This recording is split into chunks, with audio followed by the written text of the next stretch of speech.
Уважаемый суд, ну, я считаю, что те требования, которые выставили представители Министерства юстиции и которые являются основанием, по их мнению, для ликвидации общероссийского объединения, они, на мой взгляд, не обоснованы, и те документы, которые были представлены в ходе рассмотрения этого дела в суде, они как раз этот факт подтверждают.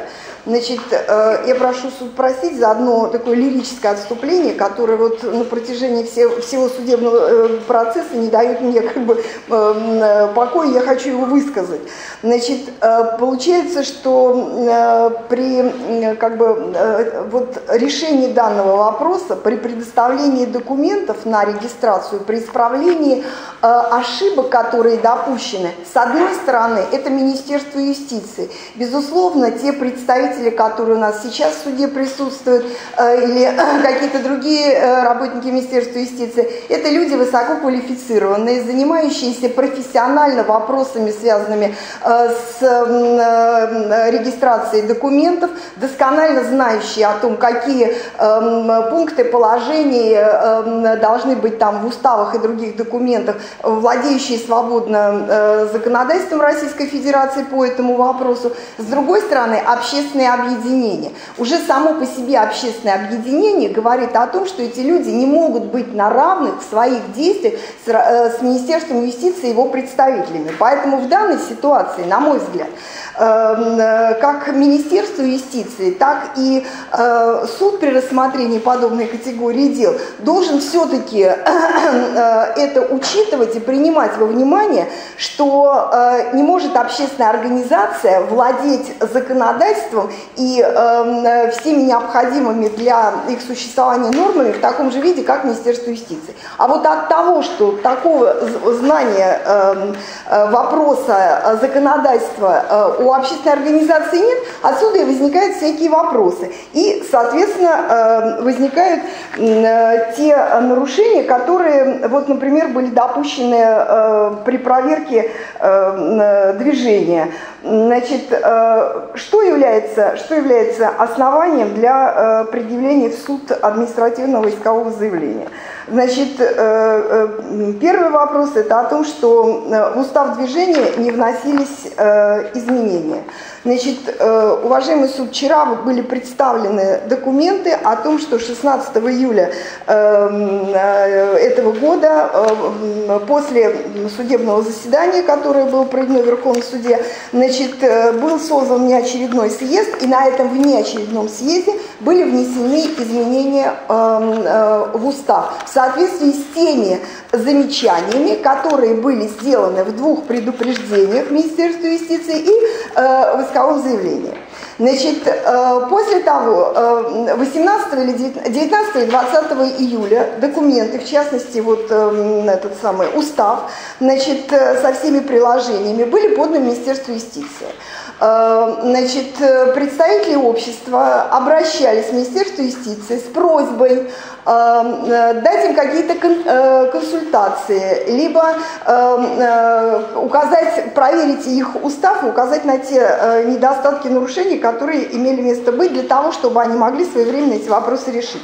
Значит, регламент Министерства юстиции, который предусматривает передачу документов на государственную регистрацию, как бы предусматривает такой порядок наличия консультантов для работы с документами, представленными на государственную регистрацию. Однако общество такой помощи от Министерства юстиции не получило. Вместо этого 8 августа, то есть накануне судебного заседания, когда, понятно, уже люди не успевают там что-то изменить или направить какие-то новые документы, в результате этого приходит на 7 листах ответ, где по каждому пункту указано на то, что кругом одни сплошные нарушения. Значит, те нарушения, которые, по мнению общества, они могли исправить, они эти нарушения все исправили. И то, что те замечания, которые были сделаны им Министерством юстиции, они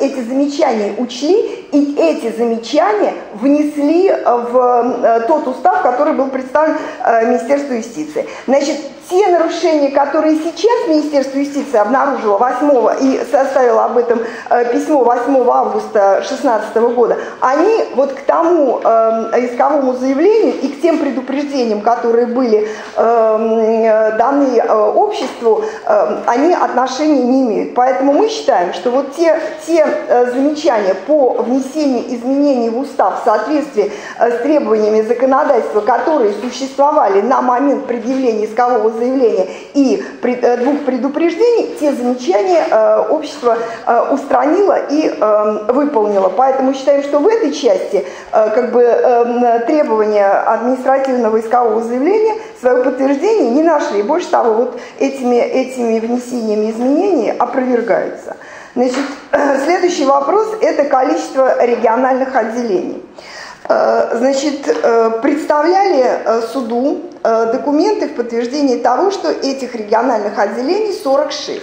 Значит, да, в уставе есть указание на то, каким образом должны происходить регистрация новых этих самых подразделений, региональных отделений, исключение из состава общества региональных отделений. Но таких протоколов, подтверждающих, что эти вопросы решались и обсуждались, нет. Но, Ваша честь, если вы обратите внимание, то, исходя даже из тех протоколов, которые были представлены с 2008 года до 2012 года, возник устоявшийся список региональных отделений.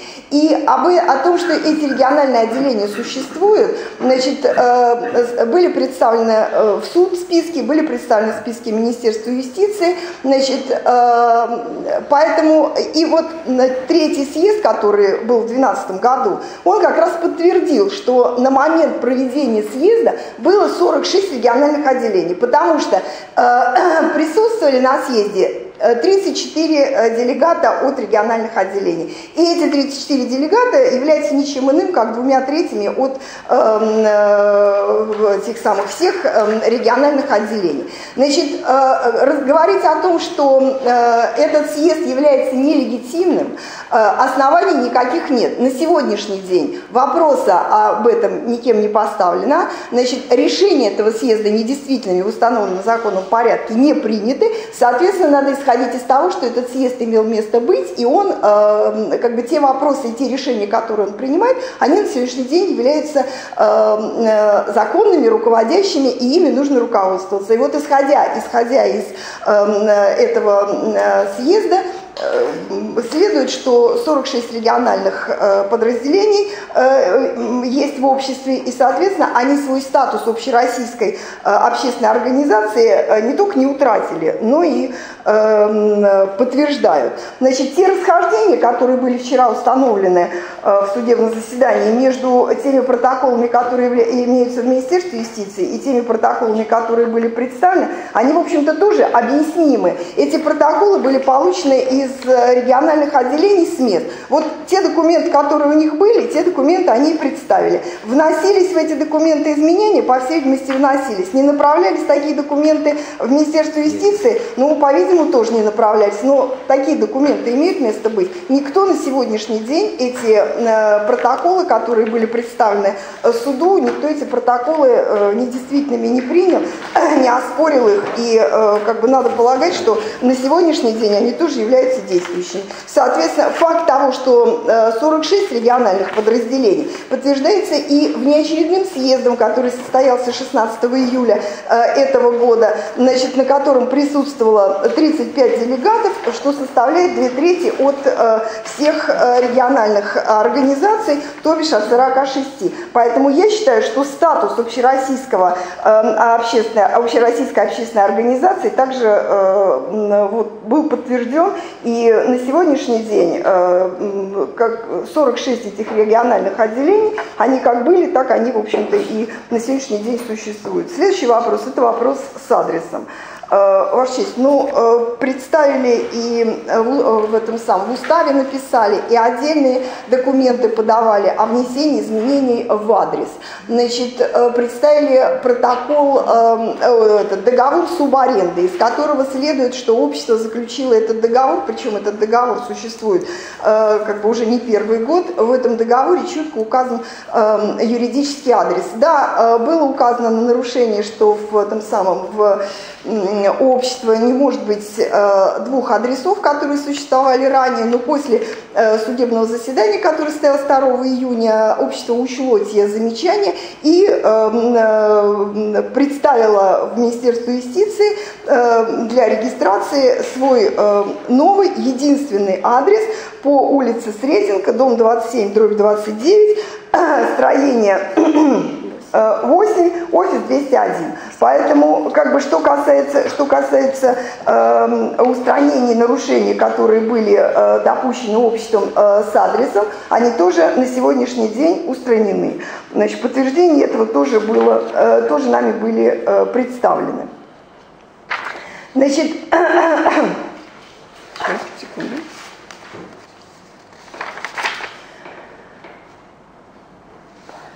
Ну, указание на то, что движение не содержит указания на характер его деятельности, которые есть в предупреждении и в исковом заявлении, значит, в том уставе, который был принят на внеочередном съезде 16 июля, значит, общероссийское общественное движение как бы теперь читается таким образом: общероссийское общественное движение «Таджикские трудовые мигранты за социальные и трудовые права». Кстати, я хочу обратить внимание, что в том письме, которое было получено от 8 августа 2016 года, значит, по вот этому вопросу Министерство юстиции никаких замечаний не сделало. Значит, как бы считается, что эти замечания были устранены, и такое название имеет право на существование. В исковом заявлении указывалось на то, что в уставе отсутствует указание на возможность принимать решения квалифицированным большинством голосов. То есть было написано просто большинством голосов. В настоящее время в устав это изменение внесено, написано, что решение на съезде принимается квалифицированным большинством голосов. Как бы тоже это нарушение устранили. Значит, по поводу того, что не было никаких сведений об управлении имуществом общества, в устав внесены пункты 13.4 и 13.5, в котором как раз этот порядок на сегодняшний день регламентирован. А на это тоже никаких замечаний не поступило. Значит, одним из оснований, по которому, в связи с которым было сделано предупреждение, которое послужило основанием в дальнейшем для предъявления административного иска, послужил тот факт, что, значит, имелось место в обществе символика, но она не нашла своего отражения в уставе. Значит, в измененном уставе, который был принят на внеочередном съезде, значит, в том самом указано, что внеочередной съезд утвердил эскиз печати и эскиз фирменного бланка. Значит, символика в виде эмблемы, герба, флага, гимна и иных геральдических знаков отсутствует. Поэтому как бы это нарушение тоже устранено и исправлено. На него, кстати, тоже никаких замечаний не поступило.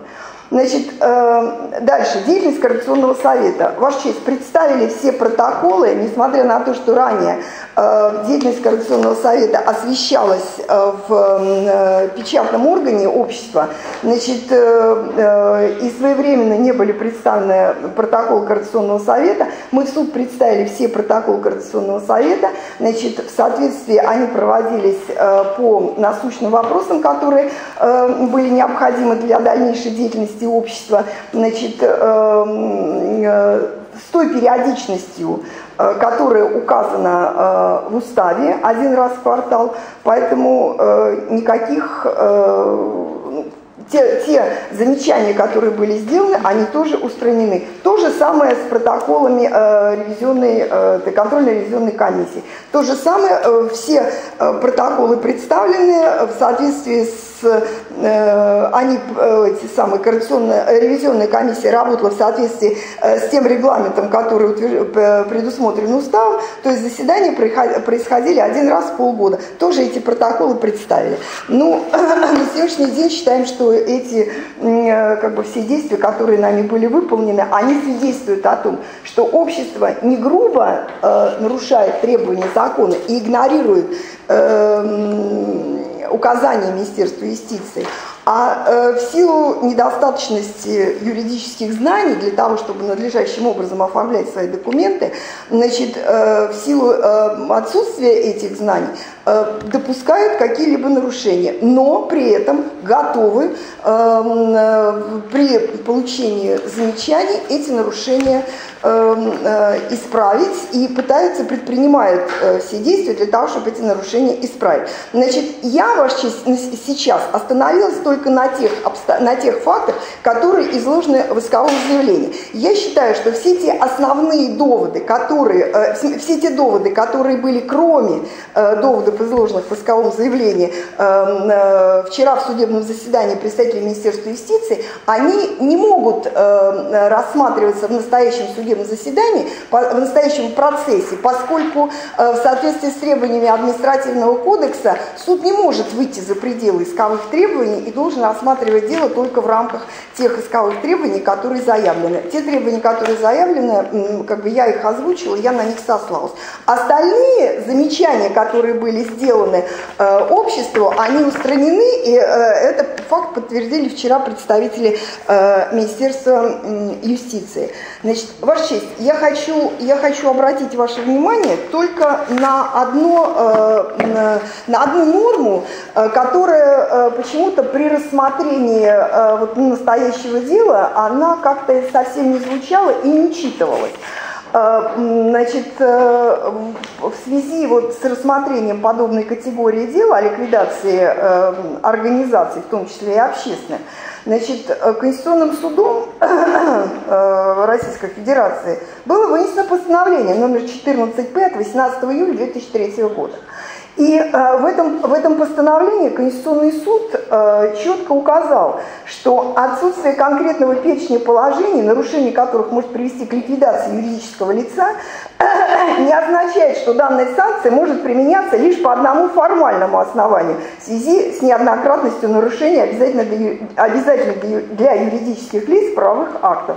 Исходя из общеправовых принципов юридической ответственности и установленных статьей 55 части 3 Конституции Российской Федерации, критериев ограничения прав и свобод, соблюдение которых обязательно не только для законодателя, но и для правоприменителя, оспариваемая норма предполагает, что неоднократные нарушения закона в совокупности должны быть столь существенными, чтобы позволить суду с учетом всех обстоятельств дела, включая оценку характера допущенных юридическим лицом нарушений и вызванных им последствий, принять решение о ликвидации юридического лица в качестве меры, необходимой для защиты прав и законных интересов этих лиц.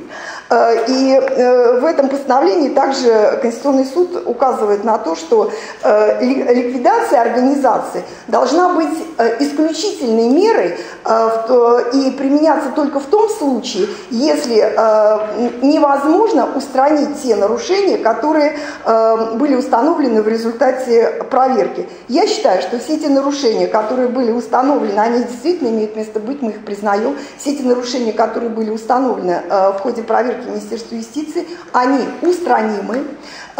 Общество предпринимает возможности и делает все для того, чтобы эти нарушения устранить и впредь работать в соответствии с теми нормами закона, которые регламентируют порядок деятельности общественной организации. Значит, те нарушения, которые имели место быть, они не являются столь существенными, чтобы возможно было говорить только о ликвидации этого общества. общества. Поэтому я считаю, что исходя из всех добытых по делу доказательств, исследованных материалов, я считаю, что оснований для ликвидации общества на сегодняшний день, в том виде, в котором оно сейчас существует, с теми изменениями, которые они сделали, внесли в устав, в имеющиеся у них документы, позволяет говорить о том, что этому обществу надо дать возможность в дальнейшем существовать и развиваться для того, чтобы они могли своевременно исправить те ошибки и нарушения, на которые им было указано, и больше этих ошибок не допускать. Поэтому я в связи с этим считаю, что требования Министерства юстиции о ликвидации организации, они на сегодняшний день не обоснованы, и прошу суд в удовлетворении административного искового заявления отказать. Да.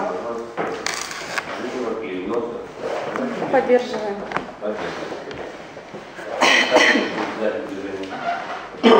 Я хотел обращаться к представителям вашего и представителям министра, начиная с своих слов. Из цитата президента Российской Федерации Владимира Владимировича Путина. В частности, он сказал: перестаньте гонять с помощью правоохранительных органов всех тех, кто не понравится. Но что данное высказывание президента России отражается в данной ситуации. Касается юстиции. Уважаемый ваш честь, уважаемые представители Министерства юстиции, сегодня третье заседание Верховного суда Российской Федерации по вопросу ликвидации антироссийского общественного движения торжественного труда иммигрантов. Ликвидация труда иммигрантов – это задача стоит сегодня главной для Министерства юстиции России. Более 7 лет функционирует ОДТТ на основании выданного Минюстом в 2008 году свидетельства о государственной регистрации. За этот период волонтеры движения создали сайт, газету «Голос Таджикистана», школу русского языка, отнесли видеосюжет, являясь информационным органом движения. На сайт ежедневно осматривают и посещают более 2000 граждан. Сайт доступен для представителей всех ветвей и власти.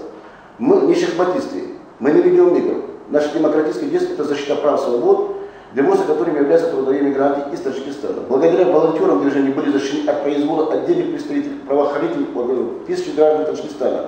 Одной из задач движения является оказание правовой помощи трудовым мигрантам Таджикистана. Мы оказывали им помощь и будем оказывать. Если сегодня многие мигранты на свободе и не местах лишения свободы, то это заслуга наших правозащитников. Мы предоставили 54 протоколов заседаний. Это практически мирового, практики такого нет. Это только малая часть наших ежедневных дел на протяжении более 7 лет. Волонтеры движения принимают законы в круглосуточном, принимают звонки в круглосуточном режиме. Мы сняли фильм о рабстве и нелегальном положении таджикских мигрантов на Черкизоне. Риме Измайлова оказали помощь власти. Когда в Таджикистане было принято решение об ограничении русского языка, мы созвали внеочередной съезд, выработали обращение на имя президента Таджикистана, доказали, что знание русского языка и законов России – это необходимые условия для пребывания мигрантов Таджикистана на территории России. Нам удалось доказать, что скетч на том, наша Раша унижает достоинство граждан Таджикистана и разжигает межнациональные граждан. Проверка деятельности движения Минюста почему-то по времени совпала с трагическим событием на московском рынке Садовод, где были расстреляны граждане Таджикистана, которые являются близким партнером России. 6 сентября 2014 года по телефонному звонку соответственно работающего на рынке Садовод правозащитники выехали на место преступлений и стали свидетелями. А в результате были обвинения в адрес общественного движения. Практически осенью исполнится 2 года со дня преступления, совершенного на рынке Садовод. Но все эти 2 года нас Минюст держит под прицелом и под прицелом нет закона. Да, нами было раскрыто в 2014 году, 6 сентября, страшные трагедии 21 века в Москве на реке Садовод, где были расстреляны граждане суверенного Таджикистана. Мы обязаны были не молчать, обращаться во всех инстанциях. Результат мы увидим, что совершившие преступления, а хозяева рынка начали использовать своими рычагами против движений и давление на Министерство юстиции с целью добиться закрытия ОДТТ. Практически будет 2 года, нас терроризировал, и вот и мы в Верховном суде. Нет доводов, которые бы сегодня можно было поставить запрет на движение. Абсолютно представители Минюста собрали документ, не имеющий больше над собой. Даже технические ошибки, которые исправить они не хотят, нас услышат. В частности, съезд 2012 года говорит о участии 34 делегатов. Сам по себе говорит, что съезд легитимен. А при заполнении протокола совершено технические ошибки, вместо 34 регионов цифра озвучена 20. Далее представители Минюста, которые слались до 2 июня 2016 года первого заседания, верховенства, характер движения сами не могут ответить, что они имеют в виду. Подобные организации также зарегистрированы в Министерстве юстиции, Федерации мигрантов России, профсоюз мигрантов. Там, где вы увидите характер и название организации, они же также имеют статус общероссийского.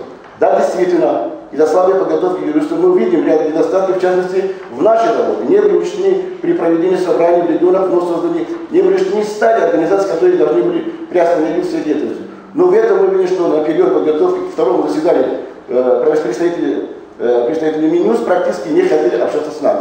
Страшно становится, когда мы видим давление на представителей Минюс со стороны руководства рынка садовод. Вместо того, чтобы помогать следователям и раскрыть преступления, от 6.09.2014 года, наоборот, ставим в неловкое положение Министерства юстиции. К большому сожалению, все это преступном заговоре бессильно. Сами материалы проверки говорят, что заказ поступил, надо выполнить. Вот возникает вопрос. На кого мы оставим миллионы граждан Таджикистана, которые прибывают на трудовой фронт? И более 600 тысяч таджикистанцев получили гражданство России. Таджикистан стратегический партнер РФ. Уже стали гражданами России, еще повторяю, 600 тысяч. И их передали в руки подобных сообществ, которые созданы на рынке садоводов, дядя Ильиевых или Амара Магомеда Мухазовича, уважаемый ваш честь, как руководитель движения, не вижу мотива принятия решения о прекращении деятельности движения. То, что представители Минюс считают нарушением, исправимым. Спасибо вам большое. Пожалуйста, кто не имеет права на реплику со скажем, и...